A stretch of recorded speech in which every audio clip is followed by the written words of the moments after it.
रोग के कारण को जानना क्यों अति आवश्यक होता है। अगर हम रोग के सही कारण को नहीं जानेंगे तो फिर हम जो उसका ट्रीटमेंट करेंगे रोग का, वो प्रॉपर ट्रीटमेंट हुआ है या पूरा जड़ से रोग अभी खत्म नहीं हो पाया है, हम पूरे तरीके से कंफर्म हो ही नहीं पाएंगे। तो कारणों को जानना तो बहुत आवश्यक है, लेकिन हम क्या समझते हैं, सिर्फ लक्षण। क्योंकि जिस रोग से हम ग्रस्त हैं उसके लक्षण तो हमको महसूस हो ही रहे हैं, लेकिन अगर जो लक्षण हम बता रहे हैं डॉक्टर को, डॉक्टर उन लक्षणों को यह देख करके कि ये लक्षण किस बीमारी के हैं और उस बीमारी का मूल कारण क्या होता है, ये आपको प्रॉपर तरीके से समझा दें यदि, तो फिर आपको ये पता लग जाएगा कि बीमारी का मूल कारण क्या है। अब सामान्य तौर पर जो बोला जाता है कि सभी बीमारियों का एक कारण है सर्वे रोगा मलावसा, तो ये तो डेफिनेटली सारी रोगों के लिए हो ही गया कि सब रोगों का एक कारण है।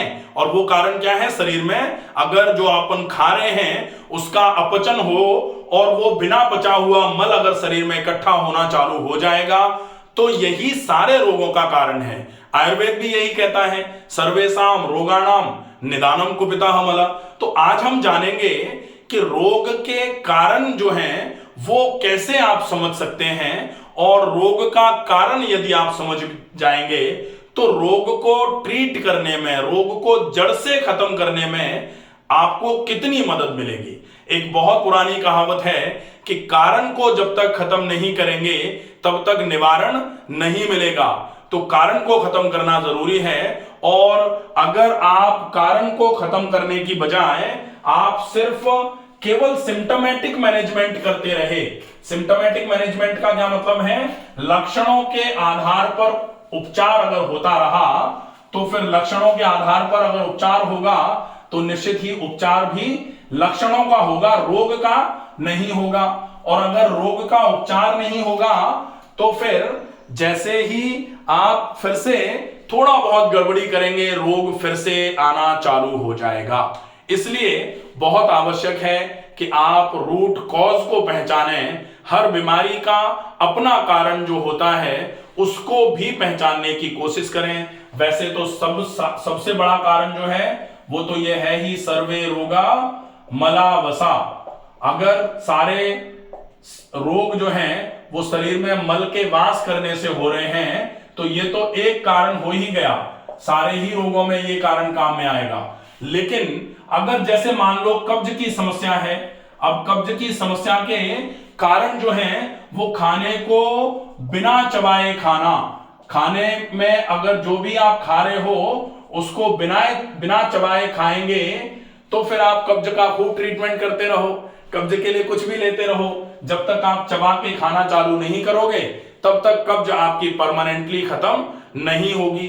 तो अगर हमको ये पता लगे कि हमारी कब्ज का कारण जो है वो हम बहुत जल्दी में खाना खा लेते हैं, बिना चबाए बड़े बड़े कौर ला करके पेट में भर देते हैं, जैसे डस्टबिन में कोई भी चीज झोंक दी गई हो, अगर वो कारण है हमारी कब्ज का, तो जब तक उस कारण को खत्म नहीं करोगे तब तक कब्ज पूरे तरीके से खत्म नहीं होगी। इसी प्रकार से हर बीमारी का कारण होता है। हम क्या जानते हैं कि जो हमको महसूस हो रहे हैं उनको तो हम लक्षण कहते हैं, और लक्षण अगर जो हमको महसूस हो रहे हैं उनको हम याद कर लें तो लक्षणों को तो याद करने की आवश्यकता ही नहीं है, लक्षण तो डॉक्टर याद करे कि किस बीमारी का क्या लक्षण है। हमें तो बीमारी है अगर, तो हमको तो लक्षण सारे महसूस होंगे। जैसे मान लो हमको एसिडिटी है तो एसिडिटी के केस में पेट में जलन होगी, अगर एसिड रिफ्लक्स हुआ सीने में भारीपन आ जाएगा, ज्यादा हुआ गला खराब रहेगा, और ज्यादा हुआ तो गर्दन और सिर में दर्द आ जाएगा। GERD हो गया तो हमेशा जी घबराता रहेगा, सीने में भारीपन बना रहेगा, पेट फूला बना रहेगा, धीरे धीरे करके खाने का अपचन होना चालू हो जाएगा, फिर शरीर में कमजोरी आना चालू हो जाएगी। ये सारे लक्षण किसको फील होंगे, जिसको बीमारी हुई है। तो जिसको बीमारी हुई उसको लक्षण याद करने की क्या जरूरत, वो तो लक्षण फील ही होंगे। लेकिन जिसको बीमारी हुई अगर उसको उन आते हुए लक्षणों का कारण समझ में आ जाए कि भाई हमारी एसिडिटी का कारण यह है कि हम जो खाना खा रहे हैं वो खाना हमारे आमाशय में जाकर के सही तरीके से पच नहीं पा रहा है, और नहीं पचने का कारण यह हो सकता है कि हमारे पाचन तंत्र के अनुरूप वो खाना नहीं है, उस खाने में हमने ज्यादा प्रोटीन्स खा लिए, या फिर वो खाना बहुत भारी है नेचर में पचने में, इसकी वजह से हमारा पाचन तंत्र उसको पचा नहीं पा रहा, इसकी वजह से वो इंडाइजेशन हो रहा है, और धीरे धीरे करके एसिड सीक्रेशन बढ़ते हुए hyper secretion of gastric acids जो हैं वो होना चालू हो गया, तो एसिडिटी चालू हो गई, एरोसिव गैस्ट्राइटिस हो गया। तो ये कारण अगर हमने समझ लिया तो फिर हम उस कारण को खत्म कर देंगे, और कारण खत्म होगा तो रोग खत्म होगा, रोग खत्म होगा तो लक्षण तो अपने आप ही खत्म हो जाएंगे। इसलिए बहुत आवश्यक होता है कि आप अपने रोग के कारणों को समझें। इसीलिए मेरा प्रयास होता है कि हर रोग के लक्षण के हिसाब से उसके कारण पूरे के पूरे जितने होते हैं वो कारण आपको समझाए जाएं। आप अपने रोग का कारण अपना निकाल लीजिए कि भाई इतने कारणों में से आपके लिए ये कारण बन रहा है। जैसे ही आपने वो कारण निकालना चालू कर दिया, निश्चित ही आराम होना चालू हो जाएगा।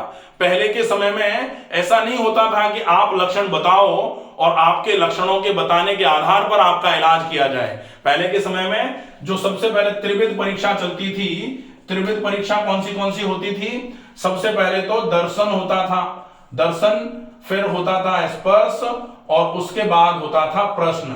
3 तरीके की परीक्षा विधियां थी, मतलब डायग्नोसिस के ये 3 मेथड्स हुआ करते थे।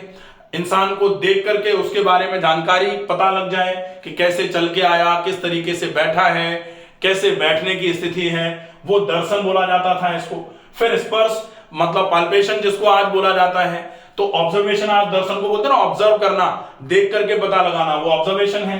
ये स्पर्श जो है वो पाल्पेशन है, कहां दर्द है, कोई सूजन है, क्या हुआ है, वो आप स्पर्श से पता लगाते हैं। और जब आपको थोड़ा कंफर्म होने लग जाए कि कहीं ये वाली बीमारी तो नहीं है, तब आप अपने तरफ से प्रश्न पूछते हैं कि फलानी बीमारी के ये वाले लक्षण होते हैं। तब आप उन लक्षणों में से कुछ लक्षण पूछते हो कि क्या आपको ऐसा तो नहीं हो रहा है, जैसे थायराइड की समस्या है, क्या आपको सवेरे सवेरे चेहरे पर सूजन आती है। अब कोई पेशेंट आपके पास शाम को आया तो आप शाम को तो उसके चेहरे पर सूजन नहीं देख सकते, तो फिर क्या करना पड़ेगा? प्रश्न करना पड़ेगा। प्रश्न कब करेंगे? जब आपने 2 चीजों से थोड़ा आइडिया लगा लिया कि भाई ये वाली बीमारी हो सकती है। उसके बाद आप प्रश्न क्या करोगे?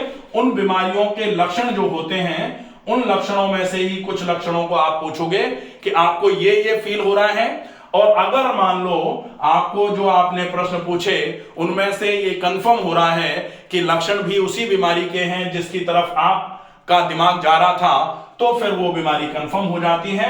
और फिर आप ये पता लगाते हो कि इस बीमारी को तो अपने डायग्नोस कर लिया, फिर आप देखते हो कि इस बीमारी के होने के कारण क्या हैं, और उन कारणों में से फिर कुछ प्रश्न पूछे जाते हैं कि आप कहीं ऐसा तो नहीं कर रहे हैं कि अगर आपका पेट भारी रहता है, पेट में ज्यादा गैस बनती है, आप नाश्ता करते हैं कि नहीं करते हैं, जिसको अल्पाहार बोला जाता है। कहीं आप ऐसा तो नहीं कि 2-3 बजे तक खाली पेट बने रहते हैं, या कहीं ऐसा तो नहीं है कि खाना आप बहुत जल्दी जल्दी में खा ले रहे हैं, या फिर कहीं ऐसा तो नहीं है कि आप रात का खाना 11 बजे खा रहे हो। तो अगर आपने उन लक्षणों के हिसाब से बीमारी का आइडिया लगाया, फिर आप कारण खोजने की कोशिश करो। जब आपको आपकी बीमारी का कारण समझ में आ जाए, तब आपको आपकी बीमारी का कारण बता दिया जाता है, और उस कारण के अनुरूप फिर इलाज किया जाता है कि अगर आपके रोग का ये कारण है तो आप उस कारण को कैसे हटा सकते हो, या फिर उस कारण को कैसे करके शरीर की हेल्प करके उस कारण को सबसाइड कर सकते हो, तब जाके आपके रोग में पूरे तरीके से आराम मिलता है। तो चिकित्सा विज्ञान बहुत इजी सा प्रोसेस है वैसे तो, लेकिन हमको बहुत प्रॉपर तरीके से समझने की आवश्यकता है कि अगर हमें यह समझ में ही नहीं आएगा कि एक जैसे होता है ना कि गरारी में एक कील अगर गड़बड़ लग जाएगा तो पूरी गरारी गलत घूमना चालू हो जाती है।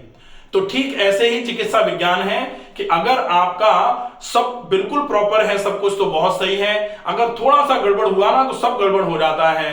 इसलिए आपको बहुत सजग होकर के सिर्फ कारणों पर फोकस करना है, और कारण अगर खत्म होगा तो निश्चित ही रोग समूल नष्ट होगा।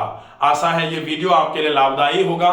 ज्यादा से ज्यादा लोगों तक इस वीडियो को पहुंचाएं, ताकि आज के जितने भी रोग हो रहे हैं, जैसे डायबिटीज में लोग कह रहे हैं कि इंसुलिन ले लो, दवाइयां खा लो, करेला खा लो, कम खाओ, मीठा मत खाओ, ये सब है, ये सब चल रहा है, ये सब मैनेजमेंट है। लेकिन कारण क्या है? कारण है इंसुलिन के सीक्रेशन में कमी। इंसुलिन के सीक्रेशन में कमी का कारण क्या है? पैनक्रियाज की बीटा सेल्स की एक्टिविटी का कम हो जाना, हो सकता है इंसुलिन रेजिस्टेंस आ रहा हो। तो जब तक आप इन कारणों पे काम नहीं करोगे तब तक शुगर पूरे तरीके से कैसे ठीक होगी?